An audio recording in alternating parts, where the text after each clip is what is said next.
Hello, hello. Thank you everybody for being here today. Today we're lucky enough to get to speak with Iseult Murphy, the author of Gone But Not Forgotten, which frankly, it was incredible how much you were able to pack into such a short story. I remember starting it late in the evening and going, I don't think I'll finish it tonight. We'll see. I'm not in a big reading mood.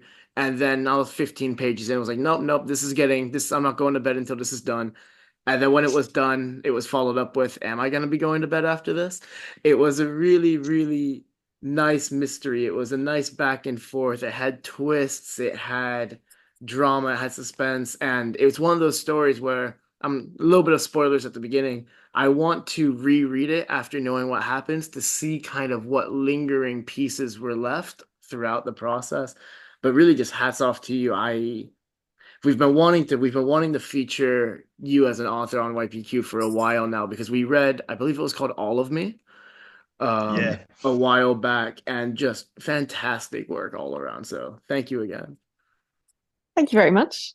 And thank you very much for taking my book for your paper quest because I've wanted to work with you for ages as well. And I'm a big fan of your paper quest and I'm a big fan of Steve's books. So Hey. it's really wonderful. Well, we Oh, appreciate thanks, pal. thank Yeah. you. Yeah. Um, Well, Gone, but not gone, but not forgotten. All of Me wasn't actually the first Iseult Murphy book that I read.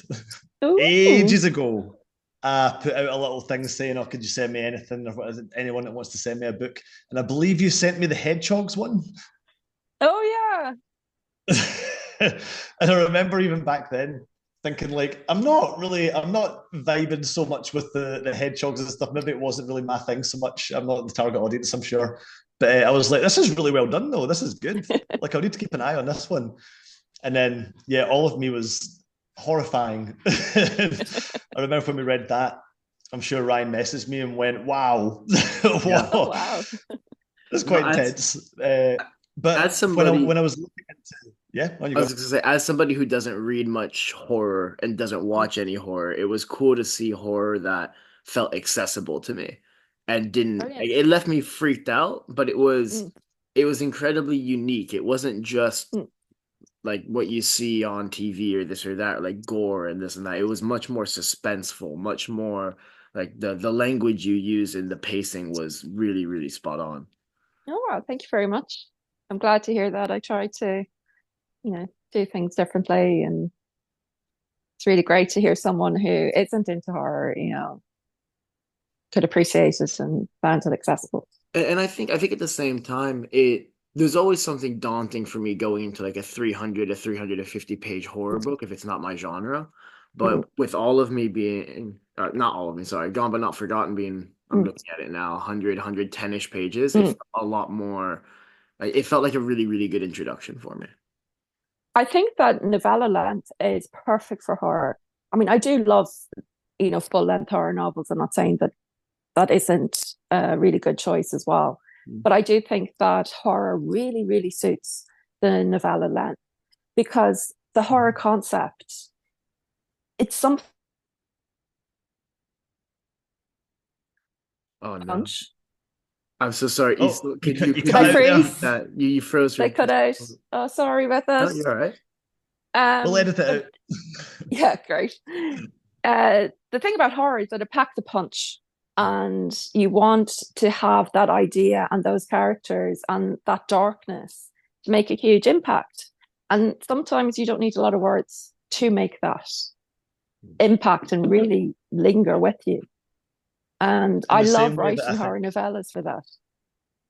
in the same way that like horror movies tend to be shorter in length than sci-fi or fantasy or action or Exactly. something, you can only hold that tension for so long before the string's too tight and something has to happen. I think the Exactly. only things that I can think of any different are like longer, more slow burn horrors, which aren't Mm. everyone's cup of tea. But I know, well, I know you've written a lot of books. One of the questions I wanted Mm. to ask you was about how long you've been doing this and stuff. But are most of your books novella length? Do you think for that reason? Do you stay within the kind of horror genre typically? Um, Most of my books are quite short because I'm writing horror. I have fantasy and science fiction books that I haven't released yet, but they are much longer and they make it take a Yeah. lot more time to write and to edit and to get ready for publication. And I hope to be releasing them, start releasing them next year because I love fantasy, I love science fiction. But the difference between them and horror as well is that usually you have a world you have to introduce people to. So you have to put in a lot more work into Yeah. building this world, building the way it works, building the system and introducing people to it before you can really, well, I'm not saying before, it's not like you introduce things and then you introduce characters. You put them at the same time. But you're not going to, as a reader, you're not going to engage with the characters and the dilemmas and the conflicts unless you understand the world as well. And that's Hmm. very hard to do in a novella or in a shorter work, even in a shorter book. I have tried, I've written a fantasy novella. Um, and my feedback from that has been people liked it, but they were like, I want more, Uh-huh. want to understand it more. I want to live in the world more. And I think that's why fantasy and science fiction, if they're written, especially if they're distant science fiction rather than near science fiction, or if they're in a secondary world fantasy, you need the reader needs time to live in that world and to absorb it and to understand it, to fully appreciate the dilemmas of the character, to appreciate the plot. The great thing about horror is that usually it's like real world. Hmm. And there may be speculative elements, maybe a ghost or maybe a monster or whatever, but everybody can associate, you can imagine yourself in that situation because it's taking place in a world that's very like our own. It just has a couple of things that are different. So you don't have to put that world building in. You can focus on the horrible situation. And I think that's why novellas are so perfect for horror, like That the Yeah, short, that's sharp good. I shock. completely that makes agree. so much sense. I'm Completely I'm agree. I'm sitting here processing all that because that makes incredible amount of sense. Wow. It's really cool the pacing of the story. Like I don't know that you could fit this many twists and turns into a longer form thing and have them hit as hard. Because boy, Yeah. did this thing twist and turn. And we'll get to like full spoiler talk because I want to talk about what Bill did and the I guess the inversion of what I might have expected the story Yeah. to do. Hmm. I love that, but we'll get to that in a little bit. So Okay. take us a little bit through like when you started writing, how you got into this. You've obviously been at it, like you've gone pretty hard at it. It's what Yeah. 19 books, Only nine. only nine, right? Only nine. Only. Yeah. So tell us a little bit about how it all started. Well, I started writing, you know, when I was about six. My Yeah. my family, I'm the youngest of 10 in a family of people who Mhm. loved reading and writing. So, my siblings were always writing, and that encouraged me to want to write and tell my own stories. I remember one of my sisters told me about the Lord of the Rings when I was six. So I decided I was going to write my own fantasy epic. I started at seven, kind of finished the prequel at 12. And then teachers at school, they said to me, you should enter competitions. So I started entering Mhm. competitions and I won some of them. And then it was always fantasy and science fiction when I was younger because my family were very much into classics. My mother really loved science fiction, but Mhm. horror wasn't really approved of. So I was kind of, sneaking horror into horror movies, watching horror movies, and managed to get my hands on a copy of Dracula. That was allowed. Things Nice. like Stephen King weren't allowed. Um, so when I got into my later teens, I was able to go to bookshops and buy my own books. So of course I went hard into horror then and started writing horror short stories, sending them away, getting them published. And I did write some books and I sent them, I went the route of looking for agents, Mhm. looking for publishers. And, I got a few requests, but no fulls, Mhm. nothing, no representation. And my mother got very sick. and I was nursing her, so I kind of put my writing on hold for a while. But after she died, I decided, I really want to get published. I really want to get back into writing. And Yeah. it was through my working on that that I learned that self-publishing is really easy to do these days. There's really Yeah. high standard. Like, that Yeah. was what really impressed me, really high standard. So the last 5 years, I've been educating myself on how to be the best self-publisher I can be, how to get my books looking as good I can make them. Mm. I try to illustrate my books. Gone but not Mhm. forgotten, and the print copy has my own illustrations. And I've I've just been writing since then and Speaking of getting out as many illustrations, books as I can. No, I think, let's see and that again, that's Ryan, once you're on camera. yeah. No, now that I'll show you some of the illustrations. Oh yeah, she's got them too. Yeah. I remember because I think it's always hard to do a jump scare in a story. Yeah. But you had one at the very beginning. I think it was page 17 ends like, things are calming down. She enters the house, and then the Mm. very next page you get hit with that. And it was the Yeah. closest I think I had to like back up kind of moment. Um, and I think just going back to your point about self-publishing does have a high standard. I think Mm. with all, excuse me, I think with all aspects of it, you're gonna have your good and your bad. But Of like you course. said, like you do all the things that you can. You add the illustrations, you make the Mm. cover look professional, it's well Mm. edited. Um, so many different pieces go into making a story go into, and then Mm. from the story go into making a book that not everybody who self-publishes even has the wherewithal or this or that. Like you've been doing Mm. it 5 years, and I'm sure Mm. that your most recent experience has been a lot smoother than your first experience. Oh, And big time, yeah. and it's one of those things where it's cool to kind of see how that progression takes place. Mm. How when you do take the self-publishing route, you really are, for lack of a better word, on your own within your community and your Mm. support groups. Yeah. But it comes down to you making that final decision. Well, I'm very fortunate that I'm also very artistic. I really love art. When I did art in school, my teacher went into kind of lettering and a bit of graphic design.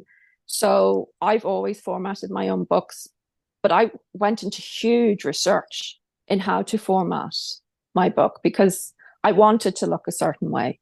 Mm. But I know I'm very fortunate that I can do that. Not everybody has the time to do that or has the ability, to do that. And they have to ask somebody else to do that for them, which is great. There's loads of people who are very talented at formatting books.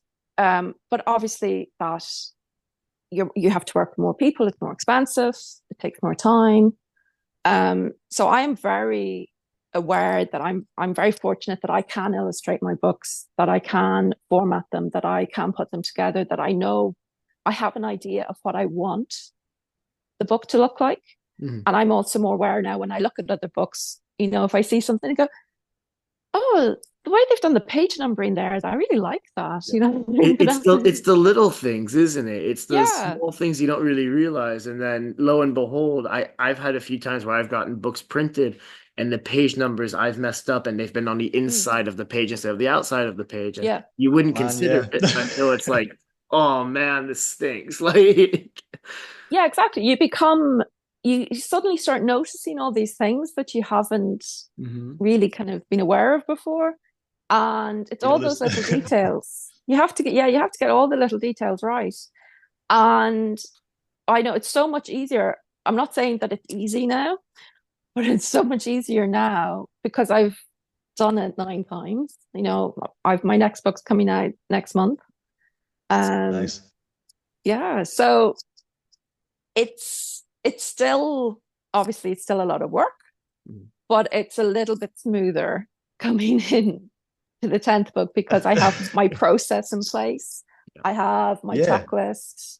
I have an idea, of the things that might trip me up that I have to be careful about, my weaknesses where I have to look, check Mhm. 3 or 4 times, 300 or 400 times.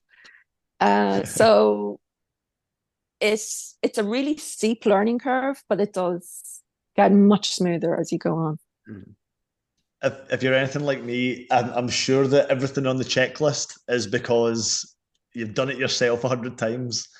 See the God, I was going to say, if you want to find the problems in your work, if you want to find out what's wrong with it, just print it. Just send it out Yeah, to print. Just make it available. And the first copy you get, you'll be like, typo on page one. Here we go. Like the page numbers don't line up, the names in the wrong place, the chapter headings haven't converted right. There's no space between them. Everything that I yeah. go through now, and God, formatting is a nightmare at the best of Mhm. times Mm. when you try to do cool, deliberate things with it. I I think know. that's it. And like the learning curve that you're talking Mm, about, once you master the basics, then mm. you're like, right, maybe we'll have like a cool chapter break now because I feel brave enough to try it. And then you Like, regret that everyone forever, knows what it's like trying to add an image to Microsoft Word and chaos ensues. Yeah. So, so what I wanted to ask then, right, is you've obviously learned a lot doing this and kind of Mm. self-taught a lot of it. For someone that was just getting into it, what do you think was the most important things that you learned? Um, I think if you are considering self-publishing, definitely look for good formatting software, or read up on how to format it yourself properly, because that makes a huge difference. And for ebooks, if you're doing ebooks, things like having your menu linked for your chapters, so you can Mhm. click on them and get to them easily. With a print book, there's just so much you have to look into for formatting and making sure everything lines up properly and having your covers done correctly. Uh, so really educate yourself about all those things before you think about publishing. You're still going to have things you're going to have to correct after you hit publish. So try and learn as much as you can before that. Do get a professional cover unless you know a lot about how to put a cover together yourself. And there's so many talented artists, and they produce pre-made covers that are really, really lovely, and they're not that expensive. Or Mhm. they'll work with you to produce images that aren't that expensive, and they'll work with you. But it is really worth it to get a good cover and work with an artist. There's so many who are lovely, lovely people, and they're so talented, and they want to work with indie authors. And the other thing then is the greatest thing I found to help me proofing my work before I published it is uh, listening to it, whether you read it out Yeah. or you can get text to speech programs on most software and get them to read it out to you. You think you have proofread your work 100, 300 times, and you start listening to it and you realize Yeah. it's not right. And you're still going to hit publish and open it up, and the first page is going to have a typo. But, you know, that, that's life. But it has really helped me to pick up on things, but also just the flow of my writing and repeated Yeah. words and things like Yeah. that, which you think you've gone through. You have your checklist, you check them. It's different when you hear it. It gives that distance, and you Yep. hear it again and you go, oh, okay, you need to change that. So Yeah. no, and these are There you all go. great points because I know like it's also just getting other people to read it. Um, I do want to ask quite a few questions about the story itself, Yeah. though. Was Bill always meant, and spoilers, was Bill always meant to Spoiler be alert. the antagonist in this? Was he always like, was that the direction you had intentional from the beginning? Yeah, Belle was always meant to be the antagonist. I I see a lot of revenge stories with ghosts. Ghosts who've been Yeah. murdered, who come back and torture people who may or may not have had anything to do with the murder in the first place. And it really annoys me because I think the ghost person who's been murdered is the victim, and then they become the monster. There's something wrong here. So I wanted to write a revenge story where, it's actually the ghost is the person who's getting justice for the monster who's the person who killed. Mhm. So spoilers completely. but Belle was That's a really great point though. I feel like that's so mm, often overlooked. Like the ghost is a ghost for a reason. Like I think mm, they have every right to be upset. yeah. And But with the normal trope mm, felt like it was almost like we were being led down one path, and then it's I thought it was going to go a certain way, and obviously I knew you're writing from all of me. I was like, I don't know if Iseult is going to write a happy ending, so but I was really surprised how it went, having it be a mm, complete inversion. So I always mm. like to ask if things were deliberate. Was it a deliberate choice to like completely invert the trope and have it be a almost like a rescue instead of a more Oh traditional haunting? yes, yes, deliberately. I really like originally I was going to write it from almost a first person point of view from Bill Yeah, yeah. and really try and get the person into the mind of Bill, and then slowly it would be revealed that Bill's mind isn't a nice place to be, Uh-huh. and that it's right that he's been haunted. But as I came to write it, I thought I don't really want to be in Bill's mind either. Yeah. That's why I, I guess. I made it more about Mare and the two of them. Um, because I did want that twist. I wanted the reader to be, I want them to be for Bill in the beginning, you I know? was gonna say it started in a Yep. very wholesome kind of environment. It started with Yeah, yeah, we all feel for Bill. That sounds like a terrible yeah. situation. Maris sounds like a lovely human being for going Mm, and fixating that. And you really had us in terms of, oh yeah, like this is the ghost of mm, Bill's wife. She's upset because Maris here. You can see a little bit of a mm. romantic inkling there. It's like you had me fooled. Um, Good. But also it was I watch a lot of serial killer documentaries that makes sense. Nice. and there's always, the people go, he was so lovely. I would never have known, he was so normal. He was just a valuable member of the community. Nobody would have Mhm. known. And I wanted to have that as well. This is someone who is very successfully convincing people that he's Mhm.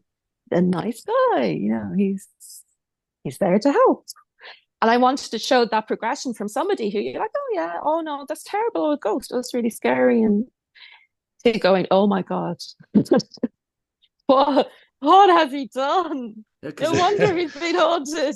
yeah, because it I makes you think question everything from the very beginning. But yeah, sorry, Steve, go. so. I think that's what makes it so accessible is that it's horror, yeah, but it's really more about the characters and the mystery that's being kind of unraveled one layer at a time. It's more about them and their relationships and stuff and like who they are and the horrifying reveals. The twists that make you go, oh, geez, oh God. Yeah, Those are personal revelations about who these people are. yeah. It's a very kind of accessible horror, I think. Is there anything like what's your favorite kind of horror? What do you like to consume the most? Is it the more cerebral stuff or more like a slasher serial killer kind of thing? Oh, it's really hard when people ask me my favorites because my mind Oh, always yeah. goes blank. It's like, And there's so many types of horror, so many genres as well. exactly. I love things like The Thing. I really love science fiction horror. Oh yeah. Movies like The Thing and Aliens and things like that. I really love. Books like I Am Legend. Oh yeah. That kind of claustrophobic. I Hmm. suppose there is the psychological aspect, but it's about the character and they're put in a situation and you think, how would I cope in that situation? And that kind of, I love stories about things that seem normal and then they turn out to be completely Yeah.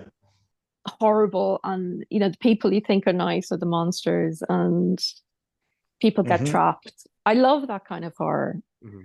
Um, but I suppose my writing is quite different to the books that I read because I suppose I want to write the books I haven't been able to read, Yeah. you know? Yeah. The ones that only you could And write. yeah. And I see sometimes, and I think I understand if you write something that sells really well, Mhm. it, it's a good idea to write something that's quite similar because your audience wants something more the same. And I understand that, and I totally get that, and I see why writers do it. But I also want to explore lots of different ideas in my writing, and I want my books to be quite different. I know that might alienate readers, and I don't want to do, it's not that I want to alienate anybody, I don't, but I really want to explore lots of different things. So I like that my Yeah. books are quite different from each I other. think it must give you a lot of freedom to write novels of a length that you can get them to a great level of quality relatively quickly compared to like Yeah. longer works, and to be able to just like go through idea after idea. You must come up with them at some rate.